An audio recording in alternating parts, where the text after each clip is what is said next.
नमस्कार। तो चलिए आज बात करते हैं वसंत पंचमी की। ये त्योहार सिर्फ मौसम बदलने का नाम नहीं है। अरे नहीं, ये तो उससे कहीं ज्यादा है। ये ज्ञान, कला और हाँ, प्रेम का एक बड़ा ही खूबसूरत संगम है। लेकिन एक मिनट, वसंत, ज्ञान और प्रेम, सुनने में ये तीनों चीजें कितनी अलग लगती हैं, है ना? आखिर इन तीनों में क्या कॉमन हो सकता है? तो जनाब, इन तीनों का, वसंत का, ज्ञान का और प्रेम का, इन तीनों का संगम होता है एक ही त्योहार में, और उसी त्योहार का नाम है वसंत पंचमी। तो चलिए एक एक करके इन तीनों पहलुओं को समझते हैं। शुरुआत करते हैं वसंत से, यानी प्रकृति के पहलू से। सोचिए जरा, सर्दियों की सुस्ती के बाद प्रकृति जैसे अंगड़ाई लेकर जाग उठती है। पुराने पत्ते झड़ जाते हैं, नई नई कौंपलें फूटने लगती हैं। और खेत खेत तो सरसों के पीले फूलों से ऐसे लज जाते हैं कि मानो सोने की चादर बिछ गई हो। अब इतनी खूबसूरती होगी तो कभी इसे ऋतुराज यानी सभी मौसमों का राजा कहेंगे ही, है ना?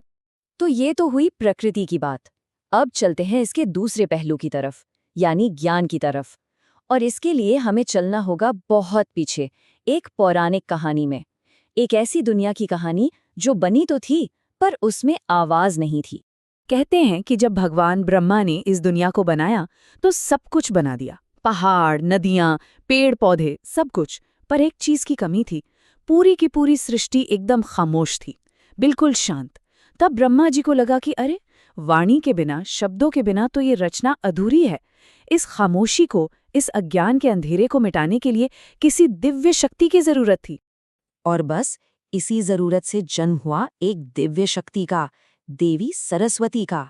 कहते हैं कि ब्रह्मा जी ने अपने कमंडल से थोड़ा सा जल छिड़का और उसी जल से एक देवी प्रकट हुई, जिनके एक हाथ में वीणा थी, एक में पुस्तक और एक में माला।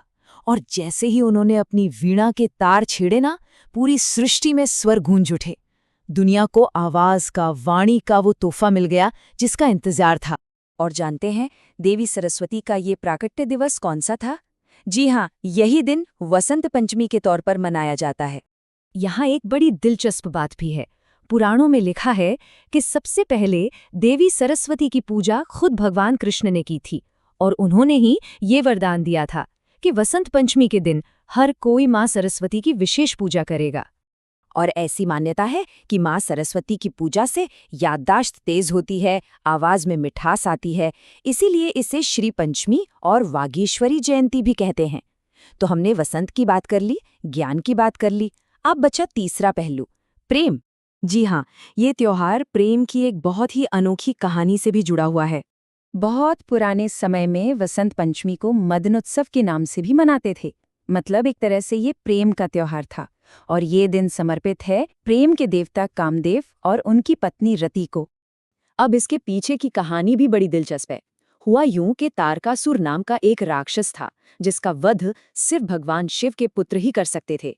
लेकिन शिव तो गहरी समाधि में लीन थे। अब उन्हें कौन जगाए? तो सारे देवताओं ने मिलकर कामदेव को भेजा। कामदेव ने अपना प्रेम बाण चलाया और बस शिवजी की समाधि भंग हो गई। लेकिन इससे वो इतने क्रोधित हुए कि उन्होंने अपनी तीसरी आंख खोल दी और कामदेव वहीं भस्म हो गए। बेचारी उनकी पत्नी रति, वो तो ये देखकर दुख के सागर में ही डूब गई। रति ने बहुत प्रार्थना की, बहुत ज्यादा। उनकी प्रार्थना सुनकर शिवजी का दिल पिघला और उन्होंने कामदेव को फिर से जीवित होने का वरदान दिया।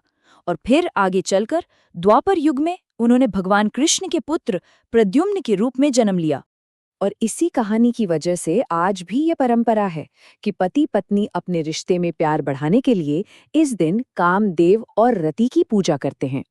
तो ठीक है, ये तो हो गई पौराणिक कहानियां।